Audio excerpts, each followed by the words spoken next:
The handcuffs clicked open in his hands as he stepped toward me on my own driveway. My neighbors watched from their windows as this fake HOA enforcement officer prepared to arrest me for the crime of mowing my lawn on a Saturday morning. "You are under citizen's arrest for violation of municipal codes," he declared with the arrogance of someone who had never faced real consequences for their actions. I stood there in my work clothes, grass stains on my knees, sweat on my forehead from honest labor. This man had no idea who he was dealing with. He had spent the last 20 minutes threatening me, insulting me, and treating me like a criminal in front of my own home. As he reached for my wrist with those handcuffs, I made a decision that would change both of our lives forever. That was when I decided to show him what real authority looks like. Saturday mornings are sacred to me. After 30 years in law enforcement and the last 8 as chief of police, I have learned to treasure these quiet hours when the radio stays silent and the badge stays in the drawer. My uniform hangs pressed and ready for Monday, but today belongs to me and my little corner of suburban paradise. I bought this house 12 years ago when I was still a detective. Back then, the yard was a disaster. Weeds choked what used to be flower beds. The previous owner had given up on maintenance years before moving out. I saw potential where others saw problems. Every weekend for that first year, I worked on transforming this property into something I could be proud of. The front lawn stretches 40 feet from the sidewalk to my porch, bordered by the oak trees I planted myself. The backyard opens up into a half-acre of green space where I installed a sprinkler system and carefully selected grass seed that would thrive in our climate. Neighbors often stop to compliment the landscaping. Their words mean more to me than any commendation I have received in my professional life. This morning felt particularly peaceful. The sun climbed slowly above the roofline, casting long shadows across the dew-covered grass. Birds chirped in the oak trees. Children played on swing sets in nearby yards. The whole neighborhood hummed with the comfortable sounds of family life and weekend relaxation. I pulled my lawn mower from the garage and checked the oil level out of habit. This machine and I have a partnership built on mutual respect. I maintain it properly, and it rewards me with reliable service every Saturday morning for the past 6 years. The engine started on the first pull, settling into that familiar rumble that signals the beginning of my weekly meditation. There is something deeply satisfying about cutting grass in neat, parallel lines. Each pass of the mower creates order from chaos, transforming the wild growth of a week into something controlled and beautiful. My mind wanders during these sessions, processing the stress and complexity of my weekday responsibilities, while my hands guide the machine in steady patterns across the lawn. The HOA in our neighborhood exists mainly on paper. We receive occasional newsletters reminding us about holiday decorating guidelines and reminders to keep our mailboxes in good repair. Most residents follow basic common sense about property maintenance, so enforcement actions are rare. I have lived here for over a decade, without any significant interactions with HOA officials beyond the annual membership fee and the occasional community meeting about street repairs or holiday events. As I worked my way across the front lawn, I noticed Mrs. Henderson next door tending her rose garden. She waved, and I waved back without stopping the mower.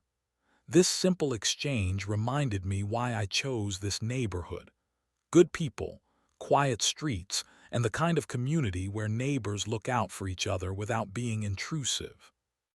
The grass fell in neat rows behind my mower as I worked toward the property line that borders the sidewalk.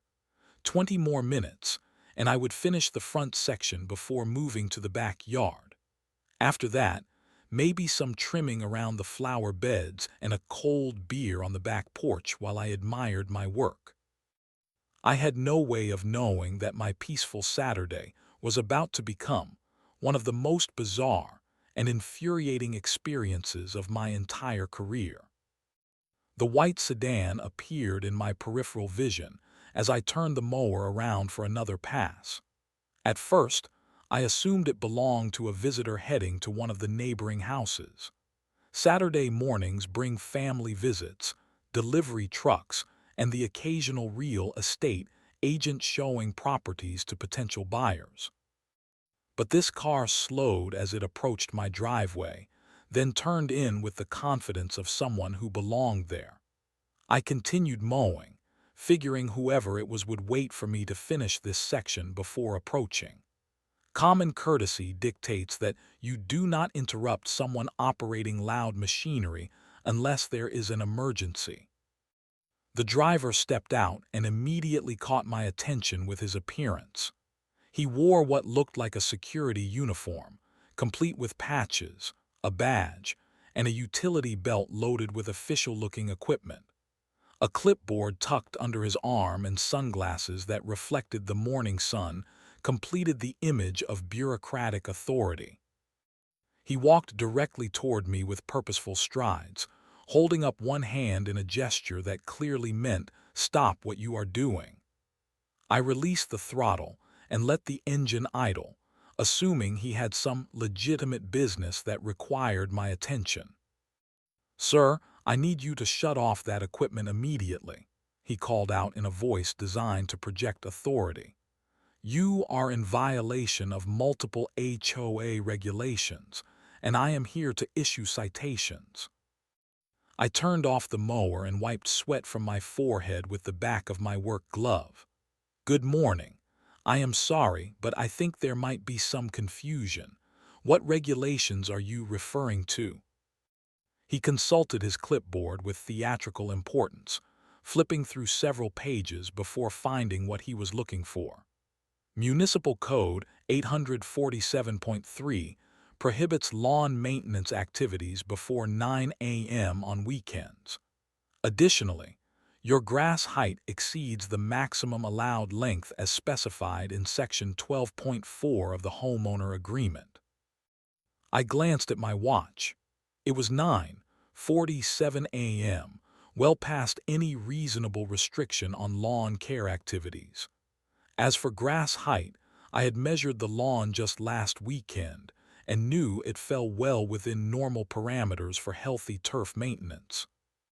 "I am sorry, but I think your information might be incorrect," I said, keeping my tone respectful despite my growing irritation.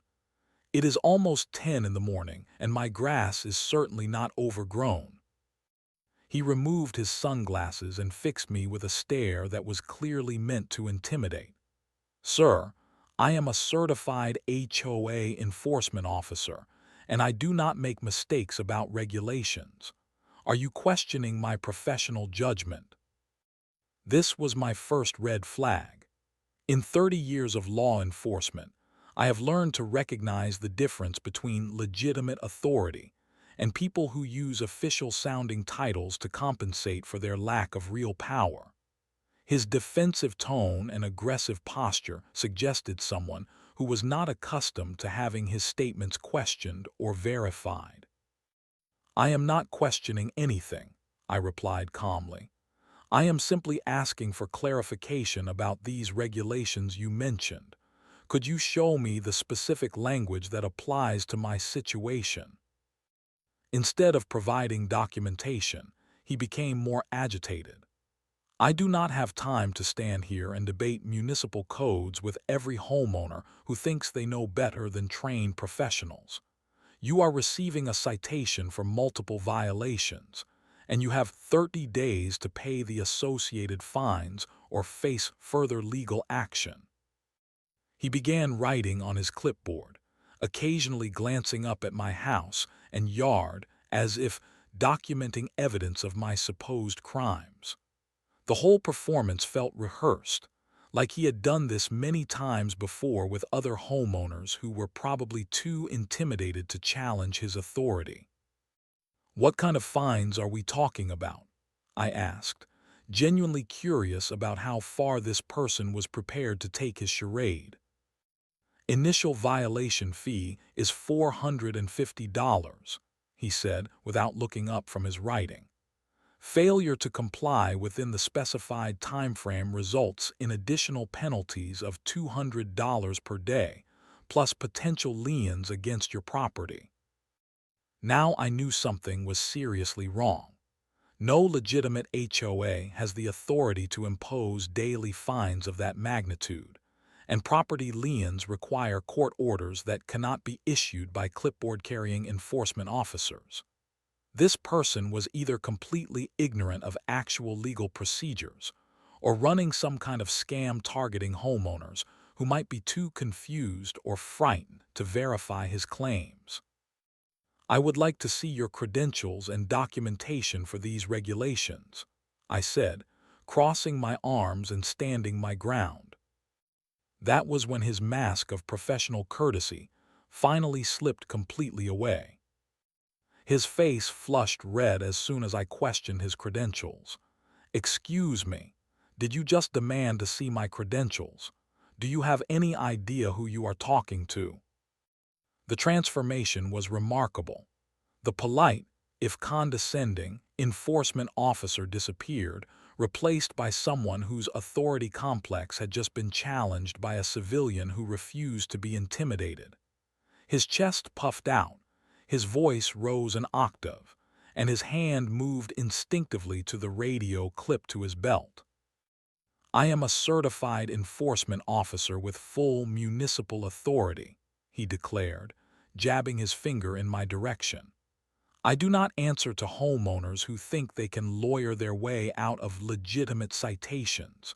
You will pay these fines or you will face the consequences." I maintained my calm demeanor, drawing on years of experience dealing with people who mistake volume for authority. "I understand you believe you have that authority. I am simply asking to see the documentation that grants you the power to issue these citations and impose these fines." This reasonable request seemed to enrage him further. He began packing back and forth on my driveway, muttering about disrespectful homeowners and people who do not understand how the system works. His clipboard became a prop in an increasingly theatrical performance of wounded authority. "You want documentation," he shouted. "I will give you documentation. I will document every single violation on this property, and then I will document your refusal to cooperate with a lawful investigation." He began walking around my yard, pointing at various features and making notes on his clipboard. Unapproved landscaping modifications, non-regulation mailbox height, improper driveway surface materials, unauthorized tree plantings. Each accusation was more ridiculous than the last. My mailbox had been installed by the Postal Service according to their specifications. The driveway was standard concrete that had been in place when I bought the house. The trees were planted with proper permits over a decade ago. Mrs. Henderson appeared at her front window, clearly concerned by the raised voices and unusual commotion.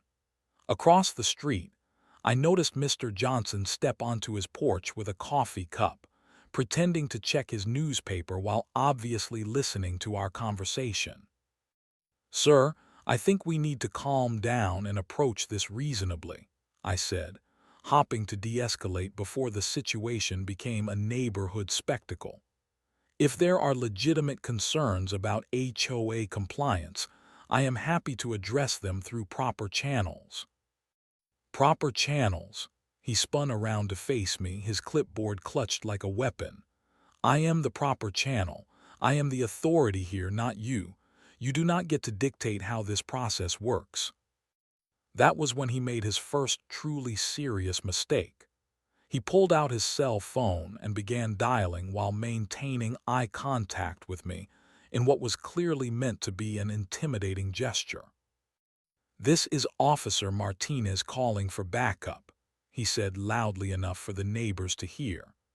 "I have an uncooperative homeowner who is refusing to comply with lawful orders and questioning legitimate authority." I knew immediately that this call was either fake or being made to people who had no actual law enforcement authority. Real police officers do not request backup for HOA violations, and they certainly do not make such calls in front of suspects while trying to intimidate them. "You are calling the police because I asked to see your credentials?" I asked, genuinely amazed by the audacity of his performance. "I am calling the appropriate authorities to deal with your obstruction of an official investigation," he replied, ending his fake call and clipping the phone back to his belt.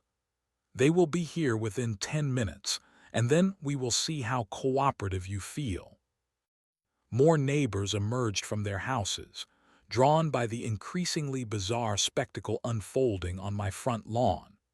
I saw cell phones appear in several hands, undoubtedly recording what they assumed was either entertainment or evidence of some kind of neighborhood dispute.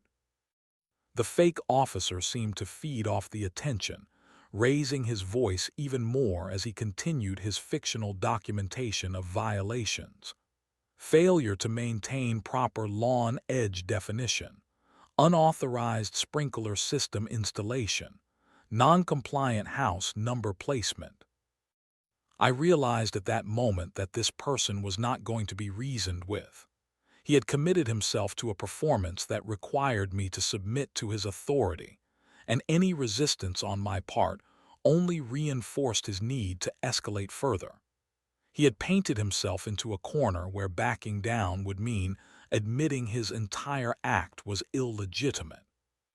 "Sir, I think you need to leave my property now," I said clearly and loudly enough for the recording neighbors to hear.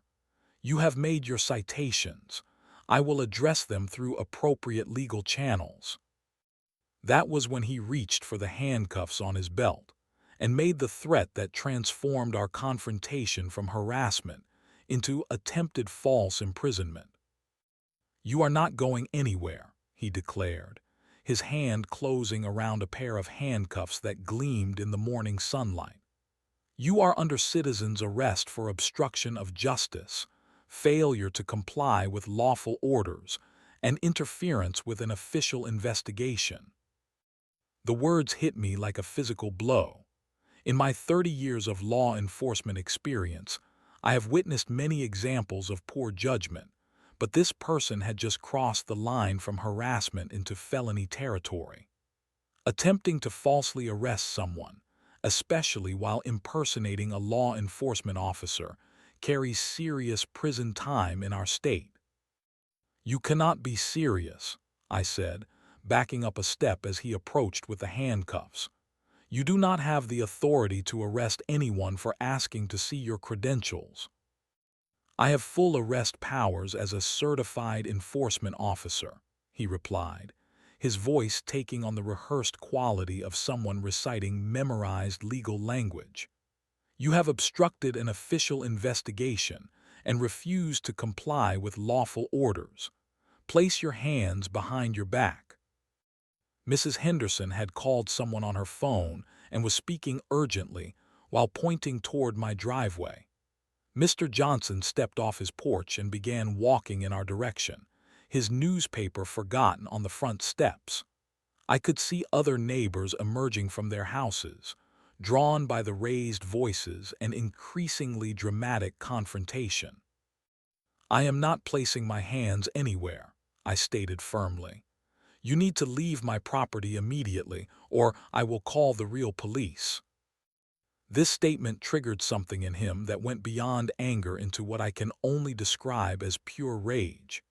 His face turned purple, and he began shouting about disrespectful citizens and people who do not understand the law. The clipboard fell from his hands as he fumbled with the handcuffs, trying to open them while maintaining his grip on my arm. "You will respect my authority," he screamed, loud enough that I was certain every house within 3 blocks could hear him. "I am placing you under arrest, and you will comply with my orders." The physical contact changed everything. The moment his hand grabbed my wrist, he committed assault and attempted kidnapping under the color of false authority. Every instinct I had developed through decades of police work screamed at me to end this situation immediately. But I forced myself to remain calm and document his behavior for the inevitable legal proceedings. "Take your hands off me right now," I said in the firm, clear voice I have used countless times to de-escalate violent situations. "You are committing a serious crime, and you need to stop before you make this worse for yourself." Instead of backing down, he doubled his efforts to force the handcuffs onto my wrists. We struggled briefly on my driveway while neighbors watched in shock and continued recording with their phones. I could hear sirens in the distance, growing closer with each passing second. "Citizen's arrest," he kept shouting, as if repeating the phrase would somehow make his actions legal. "You are under citizen's arrest for violations of municipal codes." The irony was overwhelming.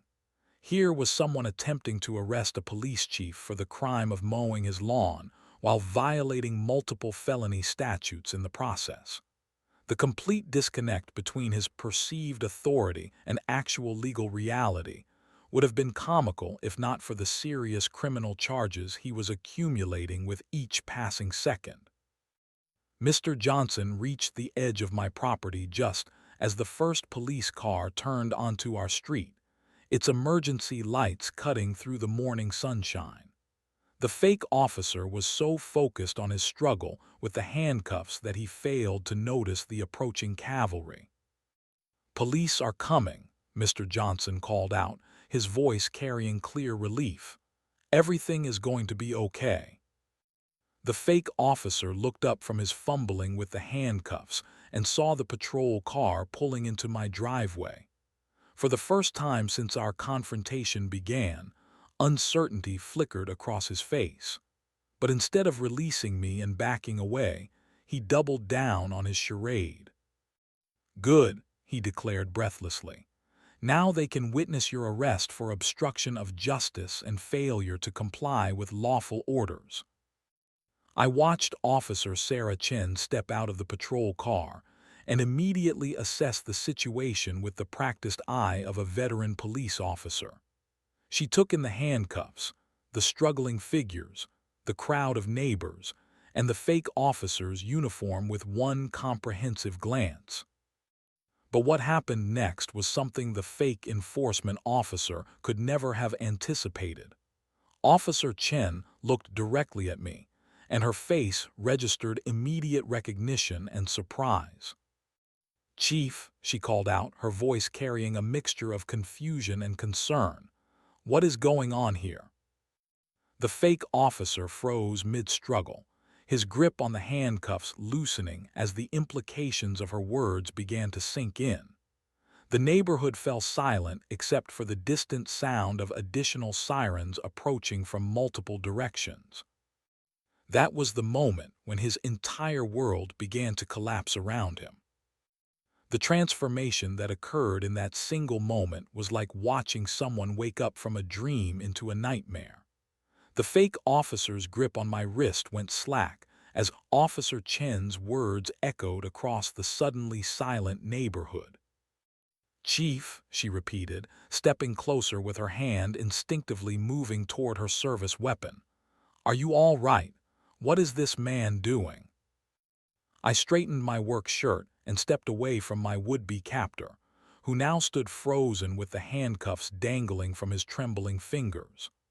"Officer Chen, this individual has spent the last 30 minutes attempting to issue fraudulent citations for lawn maintenance, threatening me with illegal fines, and just now tried to place me under citizen's arrest." The fake officer's mouth opened and closed like a fish out of water as he processed what he had just heard. His eyes darted between Officer Chen's badge, her uniform, and my grass-stained work clothes as the reality of his situation became clear. "Chief of Police," I continued, reaching for my wallet to produce my badge and identification. "David Martinez, Oakwood Police Department.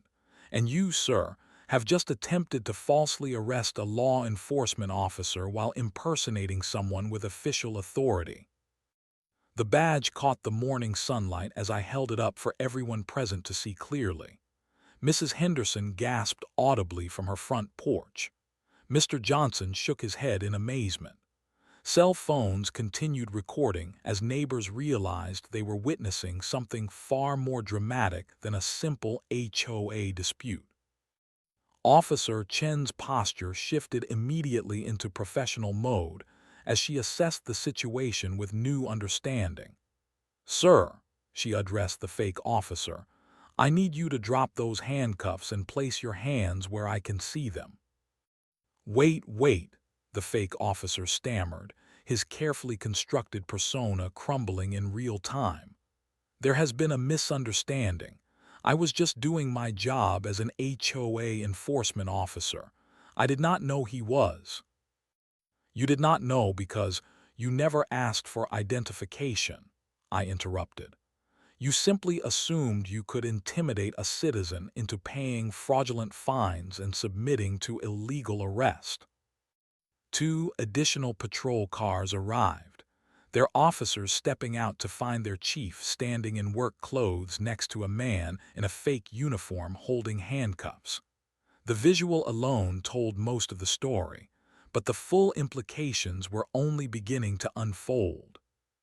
Sergeant Williams approached with the careful professionalism of someone who recognized this was no ordinary call. "Chief, do you need medical attention? Has this individual assaulted you?" "I am fine, Sergeant, but this person has committed multiple felonies in the presence of numerous witnesses. He attempted to issue fraudulent citations, threatened illegal property liens, and just tried to place me under false arrest."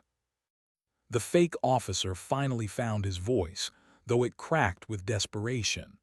"I am a legitimate HOA enforcement officer. I have credentials. I was following proper procedures for code violations." "Show us your credentials," Officer Chen demanded, extending her hand. "Let me see your identification and documentation of authority to issue citations in this jurisdiction." What followed was a pathetic fumbling through pockets and utility pouches, as the fake officer searched for documentation that did not exist. His confident demeanor had completely evaporated, replaced by the sweaty panic of someone who realized they had made the biggest mistake of their life. My supervisor has my official documentation," he finally admitted, "but I can call him to verify my authority." "You already made a fake call earlier," I reminded him. "Officer Chen, I suspect this individual has been operating this scam throughout the neighborhood, possibly for weeks or months. We need to investigate how many other residents have been victimized." The crowd of neighbors began murmuring among themselves as they realized the implications. Mrs. Henderson stepped forward from her porch, her voice carrying clearly across the lawn. "He came to my house 2 weeks ago," she called out. "Demanded $300 for having my flower pots too close to the sidewalk. I paid him because I was scared of getting in trouble with the city." Mr. Johnson joined in. "He got my neighbor Bob for $400 last month. Something about unauthorized deck modifications that did not require permits." More voices joined the chorus as neighbors realized they had been watching the capture of someone who had been systematically defrauding their community. Cell phone cameras continued recording as the full scope of the fake officer's criminal enterprise became apparent. The man himself seemed to shrink with each new revelation, his fake uniform becoming a costume that highlighted his deception rather than projecting authority. The handcuffs that he had tried to use on me now seemed like prophetic accessories awaiting their proper application. "Sir," Sergeant Williams addressed the fake officer, "you have the right to remain silent. Anything you say can and will be used against you in a court of law." The Miranda warning echoed across my front lawn as real handcuffs replaced fake ones, and justice began its methodical process of restoration. The investigation that followed revealed the true scope of what we were dealing with. This was not some confused individual making poor decisions, but a sophisticated criminal operation that had been targeting vulnerable homeowners throughout our community for months. Detective Rodriguez arrived within 20 minutes and immediately began interviewing neighbors who had gathered to watch the proceedings. What emerged was a pattern of systematic fraud that targeted elderly residents, young families, and anyone who appeared uncertain about their rights or afraid of confronting authority. "He told me I would lose my house if I did not pay immediately," Mrs. Henderson explained to the detective, her voice shaking with a mixture of anger and relief. "I am 73 years old, and I was terrified of having legal problems with the city." The fake officer, whose real name turned out to be Marcus Webb, had created an elaborate system of fraudulent documentation. His vehicle contained clipboards filled with official-looking forms, a collection of fake badges and identification cards, and a laptop computer with dozens of names and addresses of residents he had already victimized. As we searched his car under proper warrant procedures, we discovered over $18,000 in cash, along with detailed records of his scam operations. He had been charging between $200 and $800 per violation, often returning multiple times to the same victims with additional fake citations.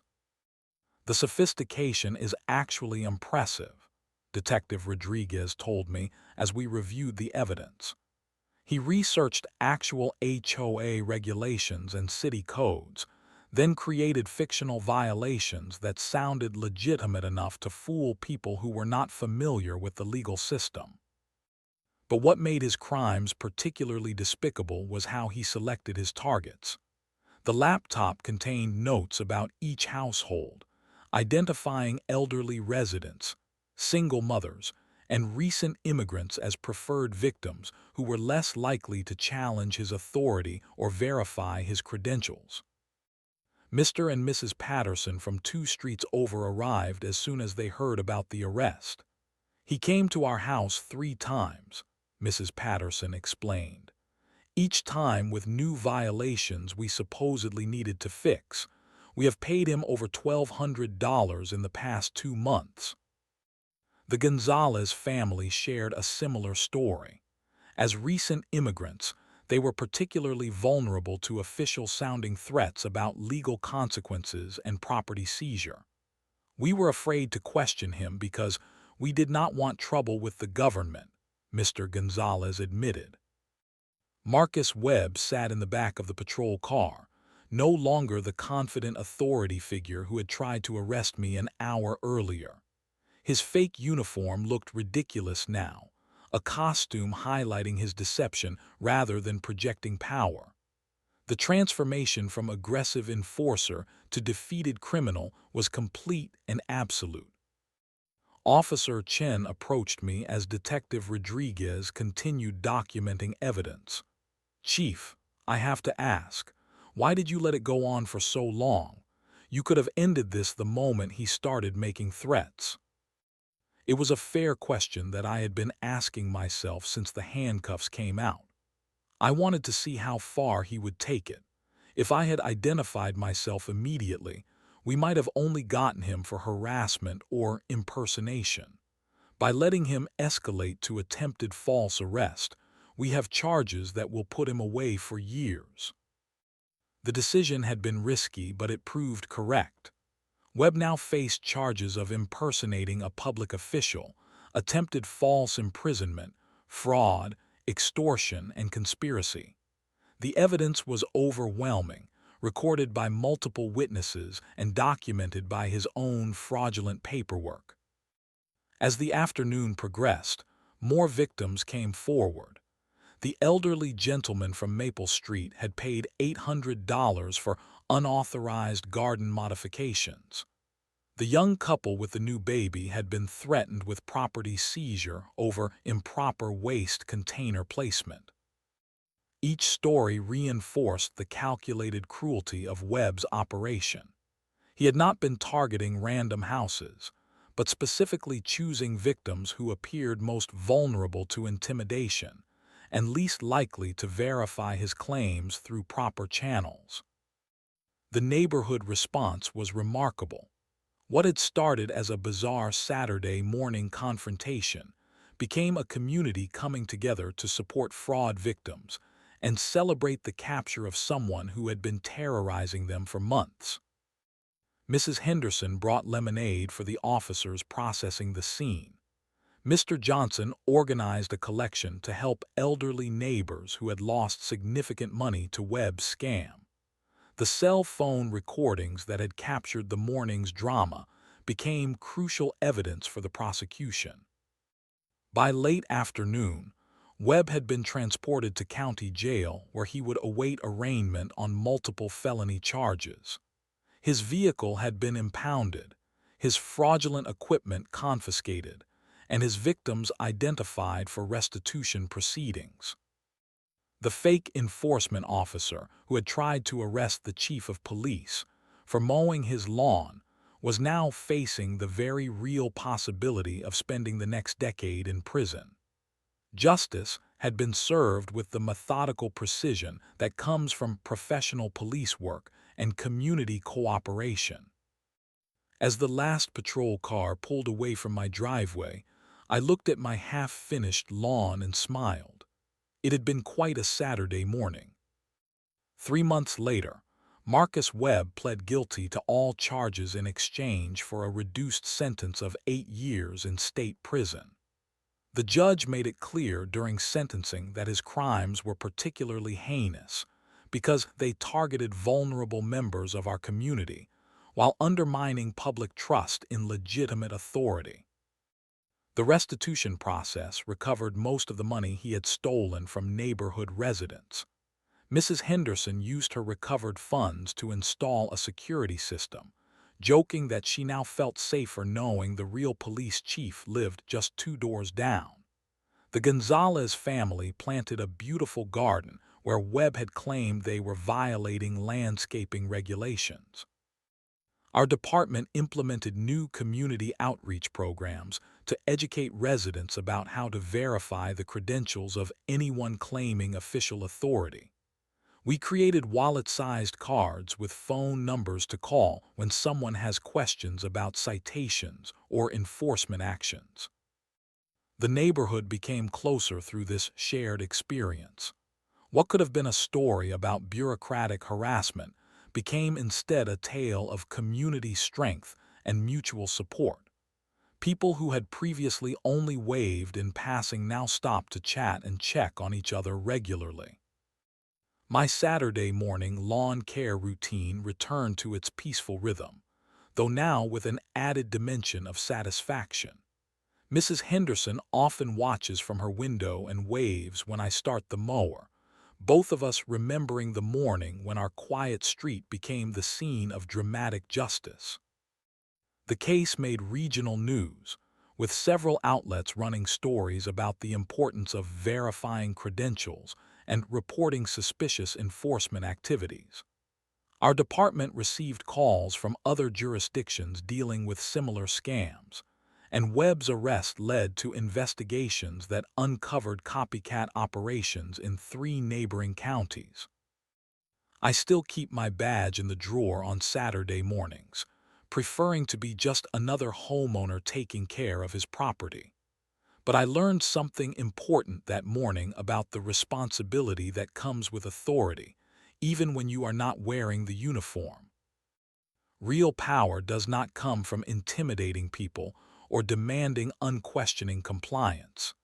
It comes from serving others, protecting the vulnerable, and using whatever authority you have been given to make your community safer and stronger. The grass grows every week, and every Saturday I cut it in neat, parallel lines while reflecting on the privilege of living in a neighborhood where people look out for each other, and justice still means something.